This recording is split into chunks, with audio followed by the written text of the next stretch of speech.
Here's to the crazy ones, the misfits, the rebels, the troublemakers, the round pegs in the square holes, the ones who see things differently. They're not fond of rules, and they have no respect for the status quo. You can quote them, disagree with them, glorify or vilify them. About the only thing you can't do is ignore them, because they change things. They push the human race forward. While some may see them as the crazy ones, we see genius. Because the people who are crazy enough to think they can change the world are the ones who do. My entire life's been spent only in one industry, which is this one. But I've been in it now for about 15 years, and I've seen a lot of people make a lot of things. I've seen a lot of people fail a lot of things. And my point of view on this, or my observation, is that the doers are the major thinkers. The people that really create the things that change this industry are both the thinker-doer in one person. And if we really go back and we examine, did Leonardo have a guy off to the side that was thinking 5 years out in the future what he would paint or the technology he would use to paint it? Of course not. Leonardo was the artist, but he also mixed all his own paints. He also was a fairly good chemist, knew about pigments, knew about human anatomy, and combining all of those skills together, the art and the science, the thinking and the doing, was what resulted in the exceptional result. And there is no difference in our industry. The people that have really made the contributions have been the thinkers and the doers.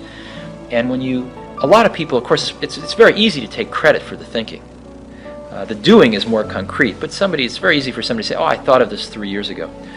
But usually when you dig a little deeper, you find that the people that really did it were also the people that really worked through the hard intellectual problems as well.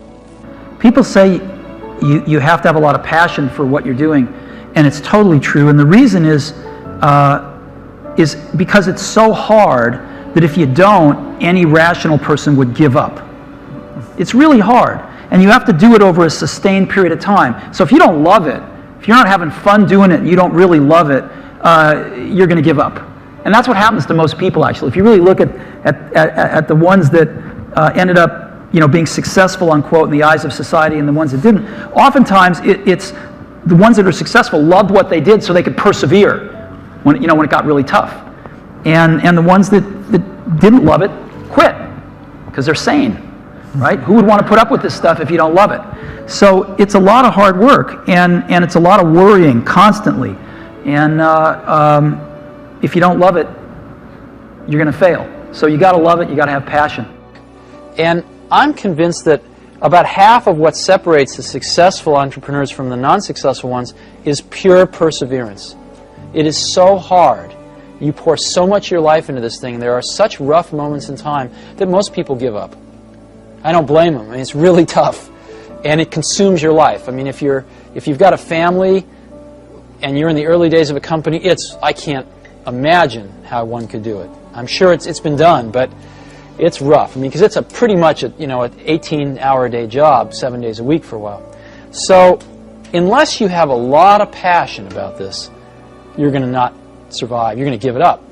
So you got to have an idea or a problem or a wrong that you want to right that you're passionate about. Otherwise, you're not going to have the perseverance to stick it through. And I think that's half the battle right there.